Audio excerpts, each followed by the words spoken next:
Ahoy there, Captain Benzie here, coming at you with another video for EVE Echoes. In today's video we're going to be taking a look at the Tech 8 Amarr Battlecruiser, the Harbinger, and comparing it to the Tech 7 Amarr Battlecruiser, the Harbinger prototype, to see what actually changes between these two, and so that you can work out whether or not the upgrade is actually worth it for you. We're going to have a look at a couple of different fits, we're going to talk about its stats and fittings, and there's going to be a giveaway partway through this video as well, so do stay tuned for that. Also, last week's giveaway, the one where we were having a look at your favourite destroyers, will be announced at the end of this video, so do be sure to check that out and stay around to catch that at the end. Now, if you do enjoy this video, let me know by hitting like on it. Subscribe to the channel for all things EVE Echoes, ding that notification bell so that you never miss an upload, and of course let me know which ships, which topics you want to see me cover in future videos. If you do want to go the extra mile to help support this channel, I do have a Patreon, which is in the process currently of being updated, and we have a Redbubble merchandise store if you've ever fancied representing either myself and this channel, or the Catskull Academy, on something like a hoodie, a t-shirt, stickers, water bottles, that kind of thing. There's loads of stuff there, so do make sure to check it out. That said and done though, let's then have a look at the Harbinger. Both the Harbinger and the Harbinger prototype are Amarr Empire battlecruisers, so that's of course the ship tree that we're going to head to. They're also very popular battlecruisers as they are versatile. You can fit them in lots of different ways and do lots of different things with them. They're great for PvE and for PvP. They make excellent fleet defense, they make excellent attack cruisers. They are a very versatile ship that you can do all kinds of cool stuff with. Now, at Tech 7 we have the Harbinger prototype. I've done a video on this already, so if you do want to check that one out, I'll put a link in the top right. That said, you probably don't need to watch too much of it, because obviously we're going to be comparing the Harbinger to the Harbinger prototype, and ultimately everything that we talk about here in the Harbinger can be scaled back to the prototype. So if we come to Tech 8, we have the Harbinger mainline ship itself. Now, a Harbinger itself, the meaning of the word, is kind of like a herald. It's usually used in religious terms, like a herald of something coming forward, or in certain cases it's like the harbinger of spring, that kind of thing. You know, you can refer to certain plants, like say a snowdrop, as a harbinger of spring, because it's sort of heralding in that new season. You see the snowdrop, you know that spring is coming. Anyway, as for its looks, it is of course a very traditional Amarr ship. We've got that typical ivory colour with black and gold detailing. If you look at the ship from above, it does have a very, of course, religiously significant cruciform shape, but it is a little unusual, I think, in that the back is quite wide and flat, whereas the front here is snub-nosed and bullish. That actually reminds me of some kind of beetle, or some kind of like boar almost there. It's almost got like a boar with tusks at the side. I don't know. I'm not a huge fan of the Harbinger hull, but in all honesty, it's not about how it looks, it's about how it flies. So let's have a look at its attributes and fittings in comparison to the Harbinger prototype. So strap in, there's going to be a lot of numbers here and percentages thrown at you throughout this section. So first and foremost, of course, the Harbinger's fitting profile. We have one drone tube that can launch either small or medium drones. We then have 7 high slots, 3 mid slots, 5 low slots, 3 power grid rigs, 3 combat rigs, 3 combat rigs, and 3 engineering rigs. Now, that in comparison to the Harbinger prototype is only different by its high slots. Everything else is exactly the same there, it's just got an additional high slot when we come up to the Harbinger. Now, if we were to assume you have no skills trained whatsoever, the Harbinger itself then is therefore still a 16% increase in DPS over the Harbinger prototype. That additional turret means additional damage straight out of the gate. It's a 16% increase to the damage there before we consider any skills or anything else relevant itself to the ship. So already we've got a big upgrade there. Looking then at just above that at the power grid output, the Harbinger here has 1,209, which is a 16% increase, over the power grid of the Harbinger prototype, which only had 1,044. Now that is a pretty important detail, because that means that we can actually fit higher meta level modules as they are more power grid hungry, without requiring as many skill levels in Battlecruiser engineering. We've got a basic power grid here that is already large enough to fit a good amount of modules on, and obviously as you level up Battlecruiser engineering, you will increase that power grid exponentially. Obviously most of the Battlecruiser engineering is percentage based in how it affects your power grid, so a bigger base power grid means a bigger boost for each level of Battlecruiser engineering. Hopefully that makes sense. Now, defensively speaking here, we have 29,277 hit points. That's fairly sturdy for a battlecruiser, which is kind of what you'd expect, in honest, and that is a 10% increase on the Harbinger prototypes, 26,649, and that 10% is across the board, 10% bigger shield, 10% bigger armor, 10% bigger structure, and of course, looking at things here, the Harbinger does have a large armor tank, though of course we are going to still be shield tanking this. If you watched my video yesterday, you'll already understand why we're going to be shield tanking this. If you haven't watched that video, I'm going to put a link here in the top right corner of the video again. I do recommend pausing this one, going and watching that, and getting an idea of why currently you should be shield tanking pretty much everything, with a few very minor exclusions to that, which is basically anything that has armor repair efficiency and some things that have armor resistance increases. Otherwise, you're going to be shield tanking it, and that's going to be the case here with the Harbinger, spoiler alert. As we come down to the capacitors, we've got a significantly large capacitor grid as well over the Harbinger prototype. 4,727 is a 13% increase over the prototype's 4,196. That again is a vital difference. Battlecruisers are notorious for having very low capacitor banks. They run out of power very quickly, very easily, and again, battlecruiser engineering is percentile based, so a 10% increase on 4,727 is a bigger increase than a 10% of 4,196, and every single gigajoule counts when you're flying battlecruisers. As we go a little bit further, we come to some slightly less important skills, I feel, on battlecruisers than other ships, but there we go. Signature radius, 222.7 meters. That is a 5% reduction on the prototype's 233.6 meters. Again, it's nothing significant. You're still a battlecruiser. You are still the broadside of the barn. You're not going to be missed, even if they are trying to miss you. They're going to be able to lock onto you quickly. They're going to be able to hit you with impunity from surprising range. You are a large signature radius, and you need to learn to cope with that right out of the gate. Finally then, for the differences, we have a flight velocity of 185, which is a very small 2% increase over the flight velocity of the prototype at 181. Other than that, we've got the same scan resolution here of 226 meters. I don't know why it says meters here. As far as I'm aware, that should be millimeters. 226 millimeters, but hey, either way, a warp speed of 2.7 astronomical units per second, a mass of 15.5 million kilograms, and an inertia modifier of 0.42 times. This is still, it's a battlecruiser. It's still fairly slow and lumbering, but that's a decent flight velocity for a battlecruiser. It's one of the faster ones out there, and with a fairly low mass and a decent inertia means it can actually sort of turn, face, realign, orbit fairly well as well. It's fairly nimble. It's not a hurricane by any stretch of the imagination, but it is not that far off comparatively. You're not going to be speed tanking it, but it's nice to know that if you need to move and reposition, the Harbinger can do that quite comfortably. Anyway, if we then move into the trait descriptions here, this is of course a Harbinger hull battlecruiser, which means we have that roll bonus, a 25% increase to medium laser optimal range, and a 25% increase to medium laser accuracy fall off. Big range bonuses there, gives some significant increases to the lasers that you're going to have fitted to this particular ship. Now, other than that, the Harbinger prototype and the Harbinger do use the same skills, Advanced Medium Laser Upgrade and Battlecruiser Command, and Battlecruiser Command is the same between both hulls. It's a 5% reduction per level to inertia modifier, so 25% reduction to that inertia modifier, which is already very small. Again, makes this a surprisingly nimble battlecruiser. I don't mean fast, I mean nimble, agile, able to turn, able to speed up and slow down fairly swiftly. It's not a fast-moving ship, but it is fairly nimble as far as battlecruisers go. Now, in regards to Advanced Medium Laser Upgrade here as a skill, you'll notice there's some weird doohickery going on here. Now, the Harbinger prototype had a 10% reduction to medium laser capacitor need. You can see that that is reflected the same here in the Harbinger mainline itself, but the Harbinger prototype had 9% increase to medium laser damage per level of Advanced Medium Laser Upgrade, whereas here on the Harbinger, that's only +6. So what gives? Obviously, at full Advanced Medium Laser Upgrade 5, the Harbinger prototype got +45% to its medium laser damage, whereas the Harbinger at the same skill is only getting +30%. Well, yes, because remember we've got that additional high slot. We're already getting 16% additional DPS, so we're going from, say, 600 up to nearly 700 when you sort of work that out there. But then when you apply that skill, ultimately that 6% of 7 turrets Sorry, that's 30% of 7 turrets is still bigger than 45% of 6 turrets, is what I'm trying to get at here.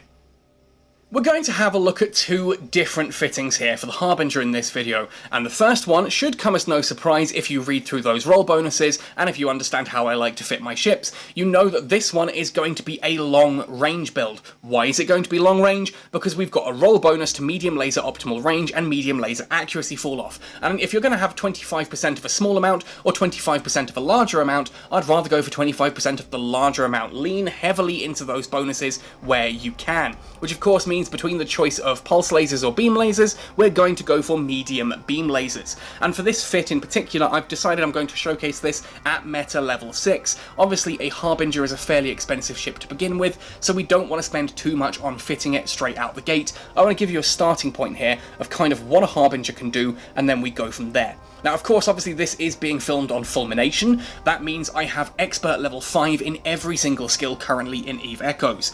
Does that make a huge difference? No, it does not. Ultimately, you'll notice that the Harbinger only gets bonuses from advanced medium laser upgrade. It doesn't get bonuses from expert medium laser upgrade.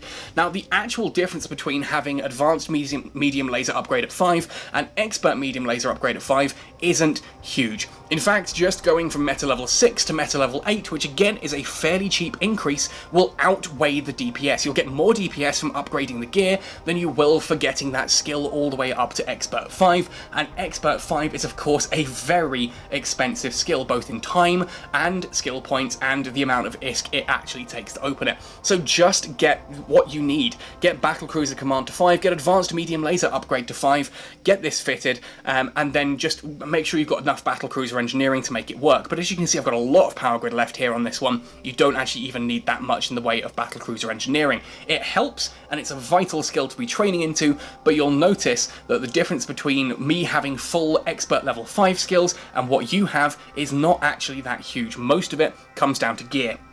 Anyway, rant over on that. Medium beam lasers, Imperial Navy in this case, optimal range 34.38 kilometers, accuracy fall off 13.5. That means the DPS that we have here from the turrets, 565.5, is 100% effective at nearly 35 kilometers. That's a long range for lasers. Plus, the accuracy fall off here is actually fairly gradual and slow. It's a gentle accuracy fall off, meaning at about 50 kilometers, we're only just doing under 50%. We're doing about 47-48% DPS at 50 kilometers away with lasers. This works quite nicely. It means we can sit at a decent range, anywhere between 35 and 50 kilometers, and still be able to apply damage comfortably to our targets. And being at that range means we can often outrange our opponent's guns, and we take less damage from them since we tend to be out of the optimal range and into accuracy fall off. Now you'll notice here that when we come to the sort of the low slots, that means the first thing I've gone for is a Federation Navy medium micro warp drive.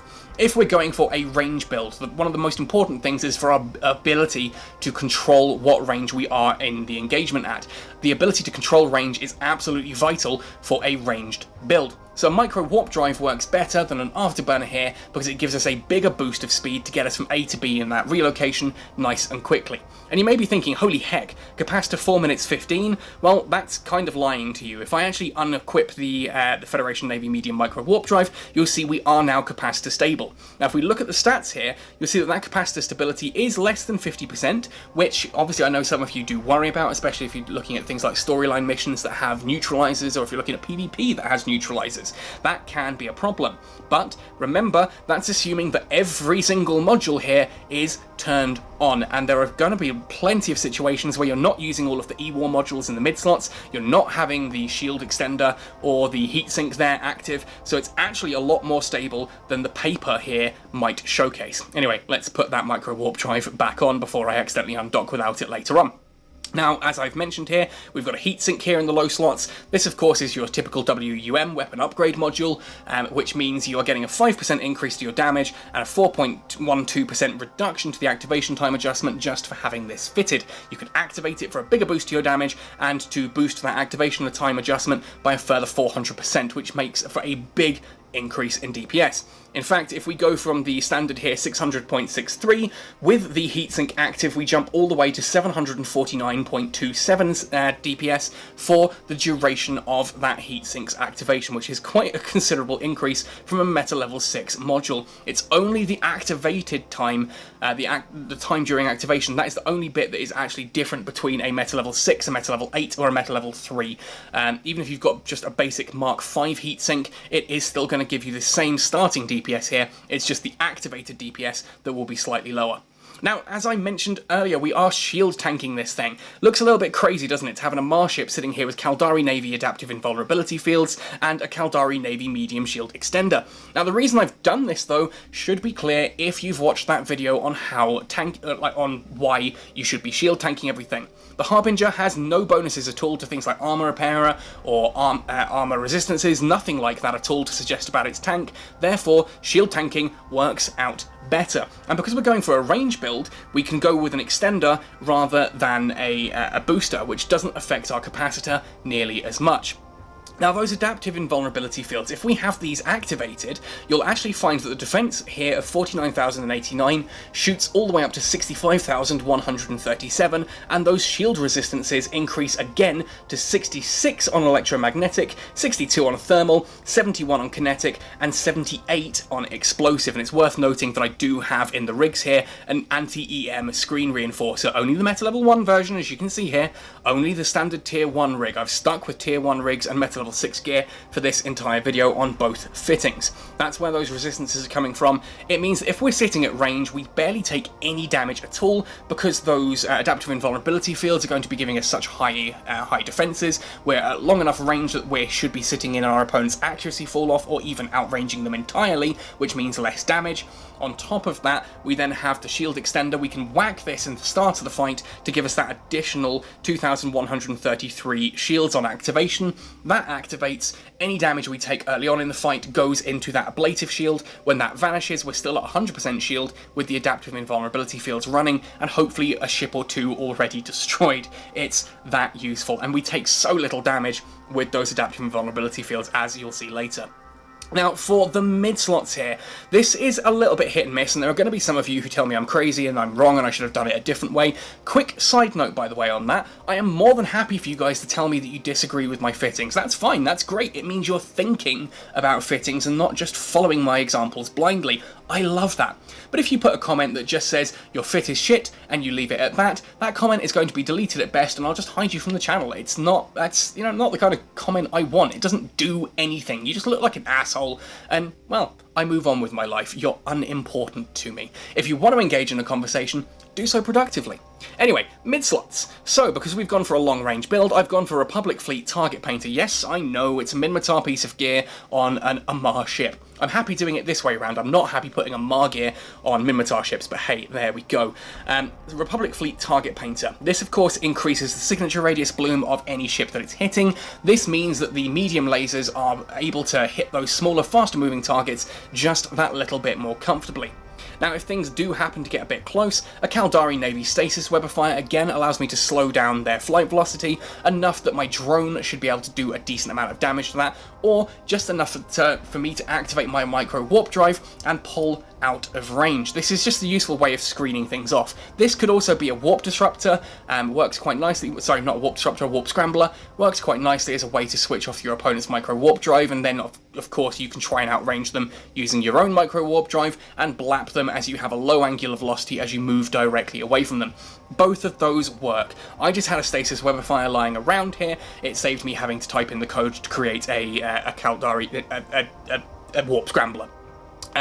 Either one would work. It's entirely up to you which you think is going to be the better option.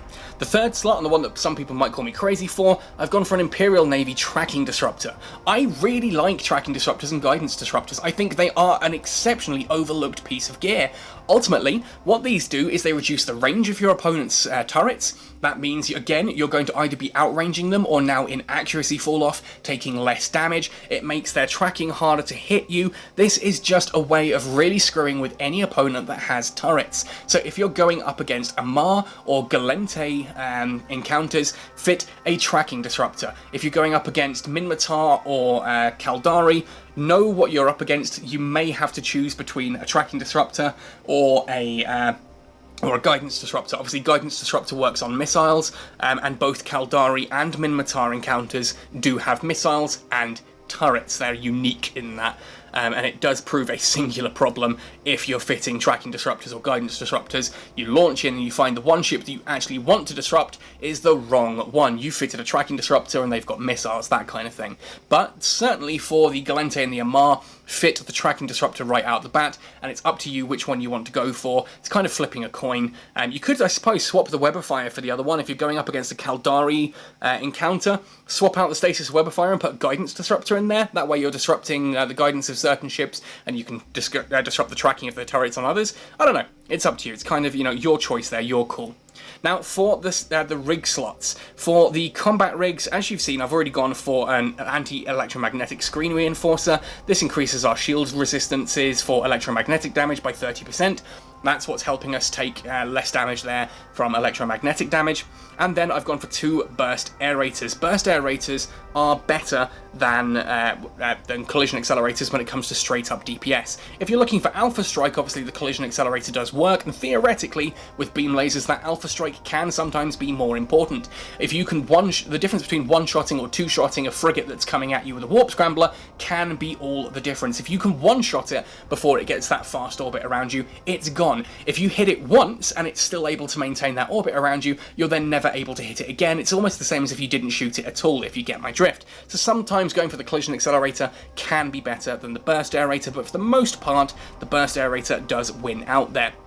For the engineering side, auxiliary thrusters, again, just twin with that micro warp drive to let us move from A to B that little bit faster, allows us to relocate. Worth noting that with that micro warp drive active, this ship's flight velocity does shoot up to 1,340 meters per second. Again, fairly nippy ship for moving around.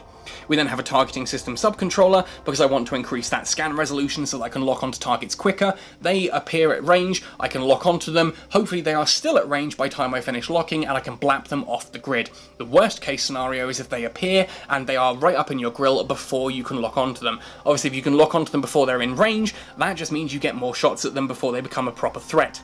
Finally then, a semiconductor memory cell just helps us maintain that little bit of cap stability. You're not quite cap stable if you don't have a semiconductor memory cell here, even with all of my engineering skills, so that is worth bearing in mind here. It's still I think it's like 38 minutes without the micro warp drive, but I just like seeing that stable number when the micro warp drive's switched off. But hey, again, you do you, entirely up to you. You could put another targeting system subcontroller on there, or you could swap the targeting system subcontroller or the auxiliary thrusters for another semiconductor memory cell. Just those things are so ridiculously expensive on the market right now. To showcase this fit, then, I'm jumping into Attack on Ducia Foundry Fleet, or Ducia Foundry Fleet, however the heck you pronounce that. This is an Amarr Tech 8 anomaly. I'm doing an Amarr anomaly because obviously I'm using a shield tank, and I want to showcase that a shield tank will hold up in an Amarr anomaly, despite the fact that they're obviously doing electromagnetic and thermal damage, which is antithetical to a shield tank. It cuts through things like butter. Now, cool looking skybox there, I've got to say. Anyway, so here we are. What do we have? A Malitude Guardian, a Harbinger, Arbitrator Interdictor, Omen Sniper, and a Dragoon. So we're going to lock onto everything, and that Dragoon is going to be first. Now, I've also set my approach and my orbit here at the 35-kilometer mark, so that if I do need to, I can maintain that range nice and quickly there. Let's activate the heat sink, see how much damage we can do over 42 kilometers to a Dragoon. Obviously, this is now quite outside of our optimal range and into... Oh, no, it's gone. It's gone. I was going to say it's quite outside of the optimal range and into the accuracy fall off, but then we blapped it off the grid anyway. On to the Arbitrator next. Arbitrator Covert Ops, I think that is. Those obviously are the ones that tend to have a lot of E-War modules on. This one is currently hitting me with a Nosferatu, but it's too far away for that to be actually draining, and it has a weapon disruptor. That is, of course, going to be reducing the amount of damage I do, simply because it will have shortened the range of my weapons, whilst also reducing the tracking capabilities of the turrets. No matter, it's dead. On to the Omen Sniper next. And you can see that these lasers, long range, and they do a good whack of damage per shot. They're not quite as fast firing as the pulse lasers that you'll see later. They are only slightly slower though, in fairness, but they do a good whack of alpha damage over extreme range. And you can see here, 33 kilometers, 26 kilometers, 31 kilometers, not a problem. Happy to take that out and hit for a decent amount of damage. Now, you'll see here also I've put the tracking disruptor there on that Harbinger, just to make sure that I'm not taking too much damage from it. Obviously, that's a fairly big gun ship. I would rather make sure that it's having its tracking and its ranges messed up a little bit as well. I've also activated the shield extender now. This is the second time. You'll see that basically what I'm aiming to do here is use the shield extender almost every time it comes off activation. This gives me that additional free shield, which means any damage that I do take goes onto something that isn't my actual shields. And that ultimately just, it creates a buffer. I'm not trying to actively out-heal this anomaly. I wanted to showcase here that you can do this with an extender rather than necessarily going active tank with a shield booster. I'm not trying to out-heal this encounter, I'm just having a big enough pool of hit points that they cannot clear me out before the encounter is complete. And so far we're sitting, what, 62% there on the shields, quite comfortably there. As we're coming through the first wave. I did activate the first one a little bit too late, and I've kind of messed up my ranges a little bit there as well, but it's okay. We're still comfortably high on the shields, and we've still got that shield extender ready to go soon, and this Mala 2 is not going to do much damage to us at all as we come through this final part of Wave 1. Tracking disruptor, there we are, onto the Mala, just to make sure that it's not going to do anything particularly nasty to us. Keep my range. And you'll see I'm manually piloting this one as well. I'm not using the orbit, I'm trying to maintain distance manually by picking a direction, double tapping in space, and flying towards that point. This just allows me to sort of make sure that I'm keeping range from everything in the fleet. If I hit orbit on something, I may end up closing in on a load of different stuff. If you've got 5 ships and you orbit one of them, you may find that 3 of them stay at decent range, but suddenly you're orbiting into the range of 1 or 2 of them and they take a lot of damage that way. Anyway, so Wave 2 has now spawned. Again, we have a Arbitrator E-War, an Oracle, 2 Dragoons, a Mala 2 Guardian, an Omen Sniper, and possibly something else. There we are, there's an Oracle on there as well. Oh no, I said the Oracle. I can't see what that... No, it's just those 6. It's just those 6, okay. Cool, so down those go. Now, I know a few of you are going to have spotted this, and this is obviously Fulmination Test Server. I can't say too much about these because they still don't properly exist in the files. You may be wondering what a Corpi Dragoon C is. These look to be the command destroyers that were in the game during the open beta test. Was it the open beta test or the final beta test? The December 2019, January 2020, or the June-July 2020. One of those 2 tests had the command destroyers. They're basically destroyers that have the ability to fit command burst modules. Again, we don't know what command burst modules do in EVE Echoes yet. In EVE Online, they give a quick pulse of something of effect. It's either extra HP to shields, extra HP to armor, and there's one that can be fitted onto the raw hull that does like an extra boost to mining proficiency, all that jazz. But we don't know how they actually are going to appear in EVE Echoes. They don't appear anywhere in the game files, trust me, I have looked. But there we are, and we've also pointed to notice there is the Corpum Arbitrator E-War. This is another type of cruiser that again was in those tests early on. I think that was actually the open beta the first time I saw those ones back in sort of December, January. The Arbitrator E-War alongside the frigate versions as well. So there's like a... I'm trying to think of the names of the frigate ones, and they all completely elude me at this point in time because of course they do. The Griffin E-War or the Crucifier E-War, that kind of thing. The Vigil E-War and whatever the hell the Galente one is that no one gives a crap about. Maulus E-War, is that the one I'm thinking of? Which is basically, I think they were Tech 6, so about the same time as Stealth Bombers, if not slightly higher, and they were much more specialised into their particular E-War version. So like the Vigil, the standard Vigil gets bonuses to target painters and that kind of thing, whereas the Vigil E-War got some quite aggressive bonuses for that kind of thing and how they affect, but loses some of its combat capabilities. Again, no idea, they're not actually in the current files properly, or at least I haven't found them and had a proper look. Being a frigate, that is something, obviously, I'm interested in being a frigate. I'm a frigate, guys! Being a frigate pilot, that's something I'm interested in, so I will have a little dig and see what I can find. Anyway, back to the situation at hand, because we're now coming towards the end of what I think is Wave 2. I'm rambling on so much, I think I've actually lost count of what wave I'm on. And you'll see that I'm now onto an Oracle. I'm manually piloting this. I'm sitting at 34% on the what's it called, on the capacitor. That was a nice big hit on my shields there. Oh no, that was just the shield extender running out. Okay, we're okay. And you see the shields are still sitting at 54%, and that's without a shield booster. There's no active repairing or tanking going on here. This is just me outlasting the anomaly that I'm in, and I am getting a bit close to that Oracle, but it's kind of a point of, there's no real point me changing direction now. I'm just going to sail past it and off into the distance. Maybe I should change direction. Who knows? Let's Webify it. Just kill it as quickly as we can. Die, Oracle.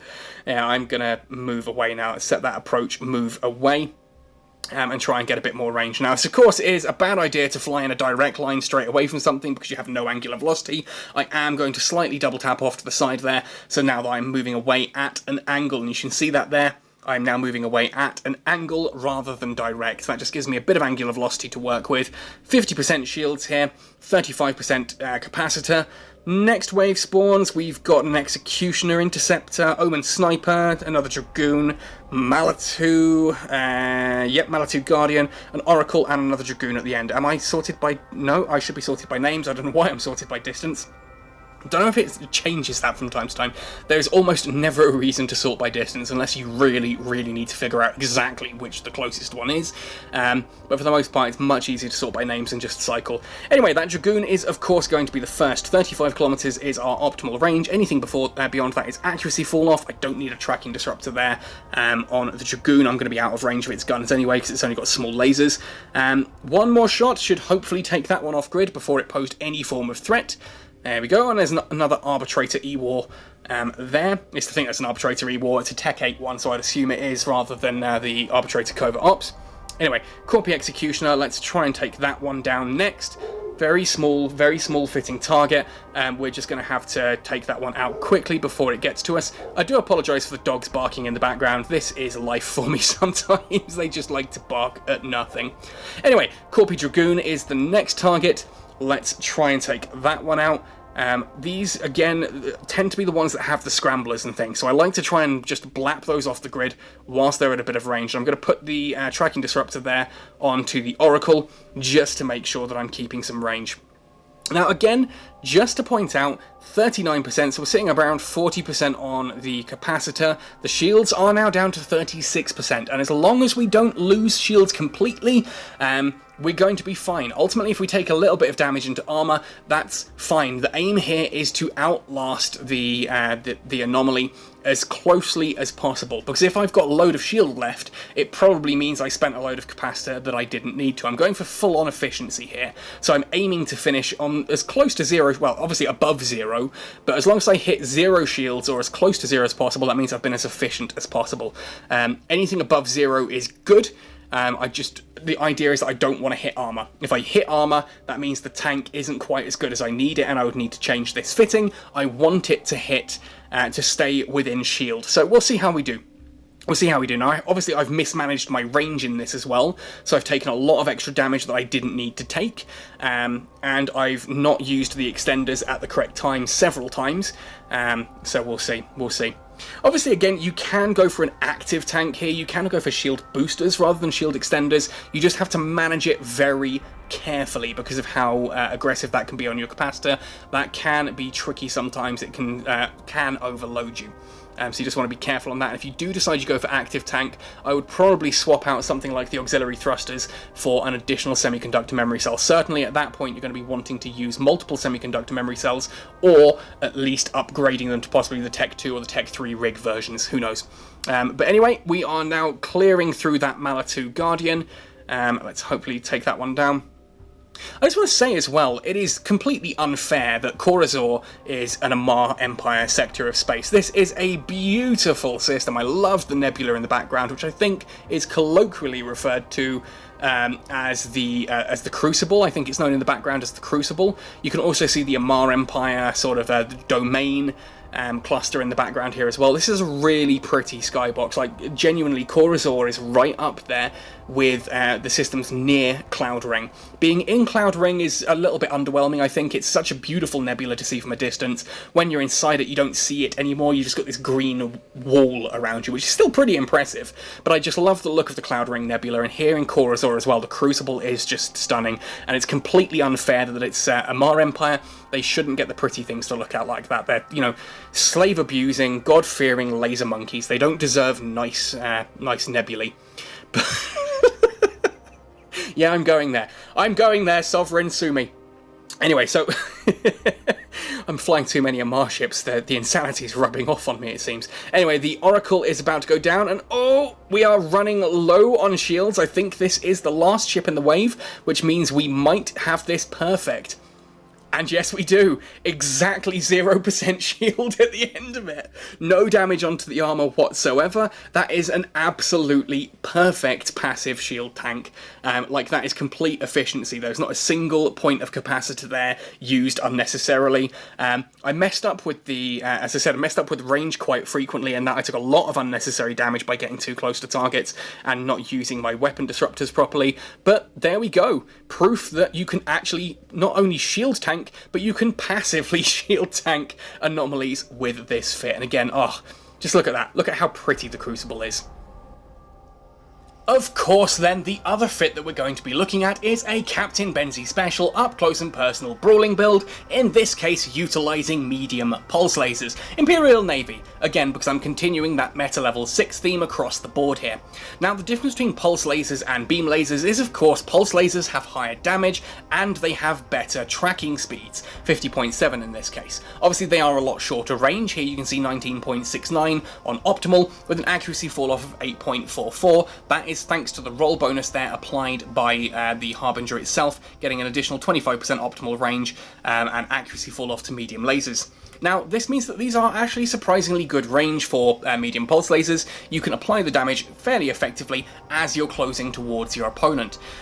So let's anyway have a look at how we change the fit in order to make this one work. The rigs, by the way, are exactly the same here as the previous fit that we saw. I have not changed anything other than the slots here. So we've gone from beam lasers down to pulse lasers. Now, for the mid slots, this means I've now swapped in a Caldari Navy Warp Scrambler. Again, this is here to turn off micro warp drives. Anything with a micro warp drive is going to be an absolute nightmare for us to hit with the drone, with the pulse lasers, all of that jazz. So we want to be able to shut them down, get that micro warp drive turned off ASAP. And once that micro warp drive's turned off, we can add on a stasis weaponifier to drop their flight velocity by a further nearly 60%. Brings them right down to a slow crawl. That drone is going to be able to do some work on that, and hopefully our turrets are going to be able to actually track whatever speed that target is now moving at and take it off the grid. Now, I've gone for an Imperial Navy medium energy Nosferatu here in the third slot. Again, if we're going to be fairly close, it seems worthwhile using this. Now, if we're going to be orbiting at the 19-kilometer mark and trying to go for the optimal range there of the beam lasers, pulse lasers, sorry, then we are going to be just outside of 1 accuracy fall off here, so this isn't going to be entirely optimal, but it gives you the option of going for the first wave and taking out everything. Then when you get to the last ship in a wave, orbit it at the 11.5 kilometer mark, orbit nice and close, refill your capacitor with everything switched off, then open fire and blap it out of existence, ready for the next wave. It allows you to kind of recharge your batteries, so to speak, between waves. Now again, as we look at the capacitor here, it's showing 6 minutes. That is, of course, with the micro warp drive here fitted, and we'll talk about that in just a moment. If we unfit the micro warp drive, we are very capacitor stable. As you can see, over 50% capacitor stability this time around. Very, very nice. And the micro warp drive is only going to be used to get us into range with our guns. Once we're in range, we turn the micro warp drive off and we just orbit or even sit completely still and blap targets in close range. Now, of course, in order to assist this then, I've gone for, again, a Imperial Navy heatsink, just for that damage upgrade increase as we spoke earlier, and that's giving us here 685.58 DPS from the turrets just alone themselves, 720.7 if you include the drones, and if we activate that heatsink, we actually jump up to 900.9 DPS with this particular fit, and that is monstrous. That lasts, you know, however long it is for your particular heatsink. That is a good amount of damage. Now, it's worth noting here that the basic cold DPS of 720 is just under the beam build that we just had a look at, the long range build. It's just under the heated DPS of that. That had 749 with the heatsink active. This has 720 standard. Now, of course, the downside to this is that here you are going to be closer. You're not going to be outranging your opponents. We need to have a much more active fit in regards to dealing with that. And so we do that again with 2 adaptive invulnerability fields, giving us those nice big bonuses to resistance and to our EHP, but this time the extender has been swapped out for a shield booster. This is just here for those pure EHP per second.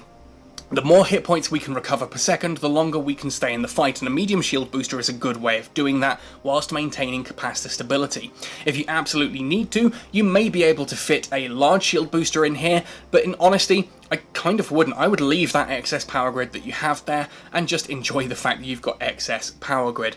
You can go for something large, but again, it is going to be much more active involved with you playing. You're going to watch your capacitor take a massive hit every time you activate it. Again, as I said, the rigs are exactly the same here with the pulse fit as they were with the beam, just to prove that I'm not telling lies here. Laser burst aerators and anti-EM, followed by auxiliary thrusters, semiconductor memory cell, and a targeting system subcontroller. I just have swapped those 2 around in the fitting, which of course makes no difference at all. Here we have a very solid ship. We've got high DPS, we've got good defense, and of course once those adaptive invulnerability fields are running, that shoots up to 65,137 with those resistances, as we mentioned, 66 electromagnetic, 62 thermal, 71 kinetic, 78 explosive. We get a decent amount of capacitor stability. Obviously with the micro warp drive on, it's showing at 6 minutes. As soon as we unequip the micro warp drive, or if we have the micro warp drive turned off, that goes straight into capacitor stability. Again, that's stable, assuming that everything else other than the micro warp drive is switched on. And most of the time you're not going to have the warp disruptor or the webifier on, nor are you going to have the gyro stabilizer active. The heatsink active. We've got a fairly fast moving ship here again, 286.75 meters per second to start with, and that flight velocity increases to 1,340 with the micro warp drive active. Very powerful ship, a lot of damage here. Let's have a look at how this one actually works in combat. Alright then, let's have a look at this fit in action in Rumour Terminator. This is an Amarr Tech 8 Anomaly encounter. I'm doing this in Amarr space simply because I want to showcase how the shield tank actually holds up against an Amarr encounter, which of course is doing electromagnetic and thermal damage and cuts through shields. I've warped in at 30 kilometers and I've set there my orbit and my approach to 18 kilometers, 19 kilometers. Let's warp in, see what we have. We've got an Arbitrator E-War, a Dragoon, an Omen Sniper, a Malatu Guardian, and a Harbinger. Samesies. Okay, so let's log on to everything. Obviously, that Dragoon is going to be the first target we need to take out. Activate the adaptive invulnerability fields and the shield booster, and oh, there's the damage right there. That's what you like to see. That Dragoon is going down very, very quickly under a withering hailstorm there of laser fire. Anyway, yeah, so the main reason, you can see here the shield tank is taking a bit of a battering. Of course it is. This is an Amarr encounter. As I said, electromagnetic and thermal damage cut through shields really effectively, but I wanted to showcase that even with the shield tanking fit, we can still comfortably do Amarr anomalies of an appropriate level. So here we are now onto the Arbitrator. That is doing a Neutralize and a Nosferatu on me, so I would like to take that out fairly quickly if we please. And that's going to go down hopefully in the next shot after this one. There we go, and you'll see I've left the micro warp drive off. The micro warp drive is not for moving us around the battlefield quickly. If we activated the micro warp drive and tried to hold an orbit, not only are we going to struggle to hold that orbit, but we're also going to just basically struggle to hit a target, because remember, angular velocity works both ways. If you are moving quickly in the opposite direction to a target, your guns are going to have a difficult time tracking them too, because of the speed that you're moving at. Basically, imagine that you've got two cars driving around and you're trying to shoot each other out the window. It doesn't matter which one of you is going faster or slower, it's the relative speed that matters. Anyway, that Corpum Malatu is about to go down. My drone has gone rogue and decided it's going to go after the Omen Sniper. Fine there, little drone. I will oblige your desires and we'll kill that Omen Sniper next. Again, you see the sheer amount of damage that this can kick out is pretty good. And yes, okay, we've dropped below shield 50% a couple of times here. Remember, it's a shield tank. We're not looking at armor tanking here. we can still actually absorb a lot of damage on the armor if the shield tank does start to fail. What matters is that we're not hitting armor yet. Even though we're in an Amarr anomaly, we're taking that electromagnetic and thermal damage quite heavily. But away we go, and we're about to come along now towards wave 2. I'm going to move here closer into this Harbinger so that I can start to both refill my shields using the shield boost. I'm going to keep that running now to get my shields back up, because this Harbinger should struggle to hit me moving at normal speed. And then I'm going to be draining it with my Nosferatu as well to try and refill some of that capacitor. Obviously we're down to 45% capacitor now, which is about where this begins to stabilize out. It's about the 35 to 45% mark you saw earlier, where the capacitor actually holds its balance with this particular fit. So we do want to try and move in and just drain some of this capacitor there, ready for the next wave when it spawns, which will be any moment now. Next shot should take out that Harbinger. Here comes wave 2, 55% shields, 39% capacitor. I should have switched off my lasers and sort of held on for a while there. Next wave has spawned, and we've got a disruptor. Okay, interesting. So we're going to set the orbit. We're going to then take on those Dragoons first, just in case I do need to warp out. It's unlikely that I will, but if I do, I'd rather obviously have the Dragoon dead so that I can actually do so, because I have no warp stability here. That is me scrambled, that would be micro warp drive offline, and would be me unable to warp out of this encounter. But there we go, down goes that Dragoon. I am now free to warp as we wish. On to the next Dragoon. There, which is that the one that's doing the no, it's the arbitrator that's got the tracking disruptor and the Nosferatu on me. So let's set an orbit around that. There we go. All the E1 modules switch across there as well. Again, we're just below 45% shield. We're now down to about 30% capacitor, which is getting a little low, but we can handle that. This is mainly due to me not refilling capacitor between wave 1 and wave 2. I've kind of made that mistake of killing that Harbinger off a little bit too quickly, but there we go. Mistakes were made, and we will adjust and fix that. On to the Mala. Again, we're going to keep a nice close orbit on this one, so that Nosferatu is going to do its job. There we go. Oh no, okay, we've got that wonderful targeting there of it's swapped over to the Omen. Okay, we'll find the Malatu is taking the drain from the Nosferatu. The Omen Sniper is what's being shot down. We are coming into low capacitor here. We're getting that warning now. I hate that alarm. That alarm is the death knell for me, along with the low shield alarm. Low shield and low armor. Low shield and low capacitor sort of trigger me, but when you start hearing that horrific "we're taking hull damage" alarm, that's the stuff of nightmares. Okay, on to this Harbinger. Wave 2 is now coming towards a close. We're going to take out that Harbinger whilst still draining the Malatu Guardian for capacitor, which is basically, we're using the Malatu here almost like a blood bag. We've got, you know, like if you've watched Mad Max Fury Road, they've got that whole bit at the beginning where they strap poor old Tom Hardy to the front of the car, in order to keep the guy sort of blooded up, so to speak. That's kind of what I'm doing here. I'm just going to orbit that Malatu Guardian, keep draining it with a Nosferatu whilst I take out the Harbinger. It's still comfortably in optimal range. Optimal range obviously is nearly 20 kilometers. We're only at 10 away. So fingers crossed that is going to go down nice and quickly. We can then start to play around with some of these modules and start replenishing some of the Nosferatu charge there. It's going to take a bit of time, but we get there eventually. I mean, how many minutes are we into this encounter at the moment? I've not been clock watching on this one, which is pretty silly of me. But it doesn't feel like it's been a long time. I think, if I recall, this entire encounter takes about 10 to 15 minutes, so we're not far. It's probably about 5 minutes here into this particular encounter, maybe 10 minutes coming up now, as we move on to the Mala. So here I'm going to switch my weapons off, because obviously lasers do use capacitor in order to fire.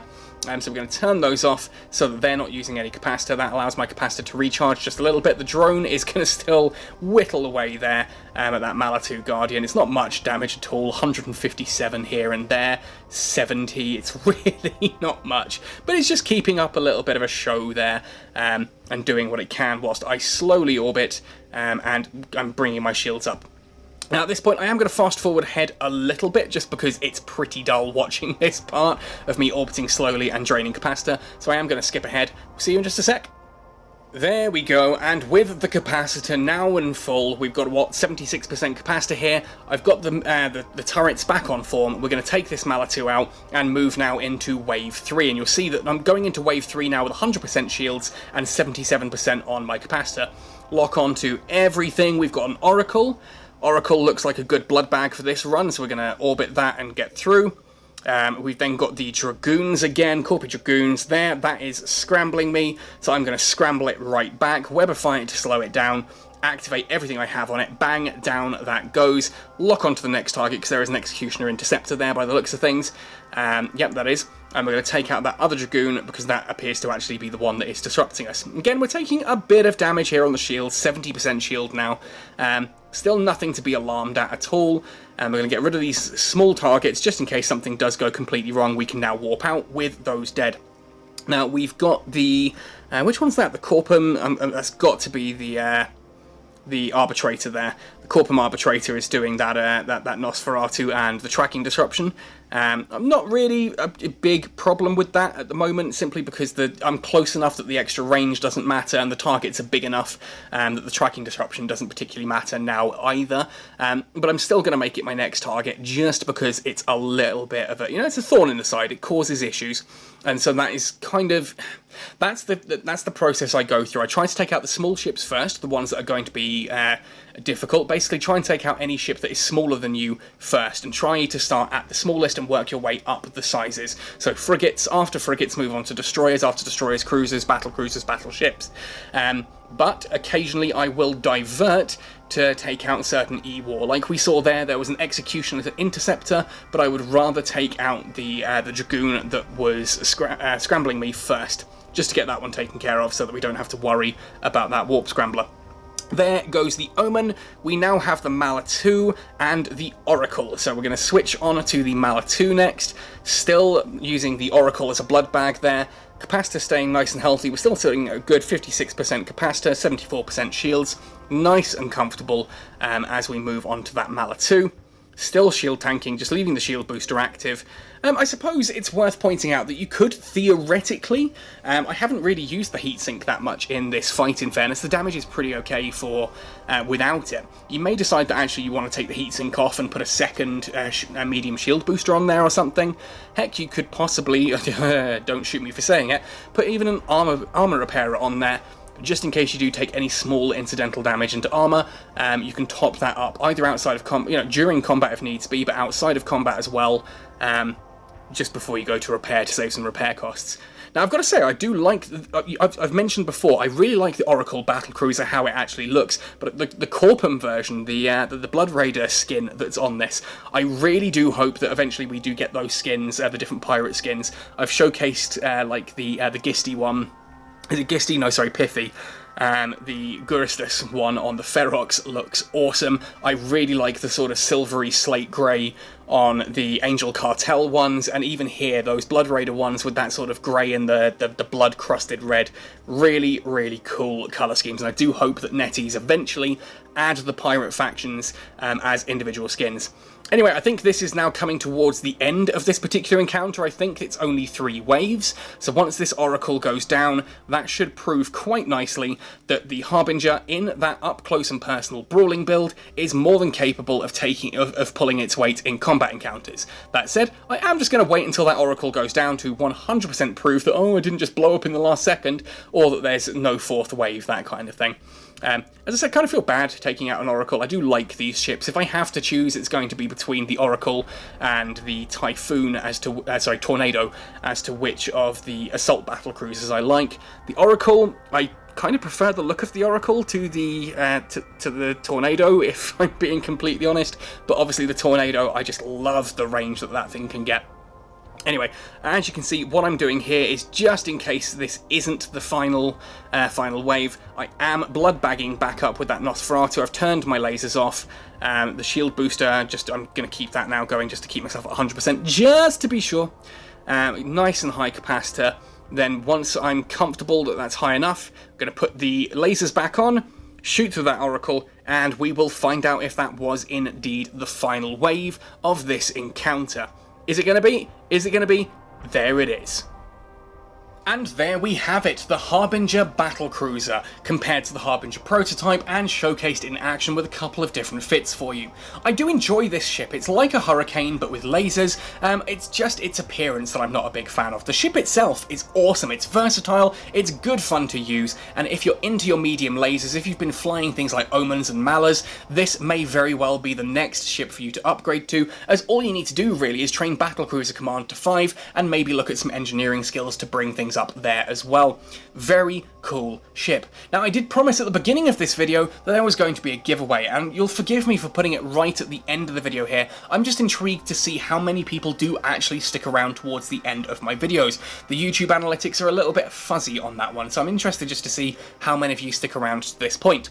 As such, if you've stuck around to this point, I want you to tell me which of the factions is your favourite. Now, when I say which of the factions, I mean whether that can be the Amarr, the Minmatar, that can be the Angel Cartel, the Mordu's Legion, or it's entirely up to you. Any one of these factions you see here on screen now, tell me which one is your favourite here in the comment section, right here on YouTube. Tell me which your favourite faction is and why, and I'll be randomly picking 2 of those to win a month of Combo Omega each, as of next week. Now, as I said, we are going to also be answering now who won the last week's one, who showcased the coolest destroyers and gave cool stories for those, so congratulations to the 2 winners of those. You'll see those in just a moment, so do contact me on Discord if you haven't already, to make sure that I have all of your details so that I can pass those on and give you your month of Combo Omega. Anyway, folks, thank you for watching right the way to the end of this one. Congratulations to our 2 winners. Good luck to the rest of you on telling me what your favourite faction is. Otherwise, thanks for watching to the end, happy sailing, and see you in New Eden!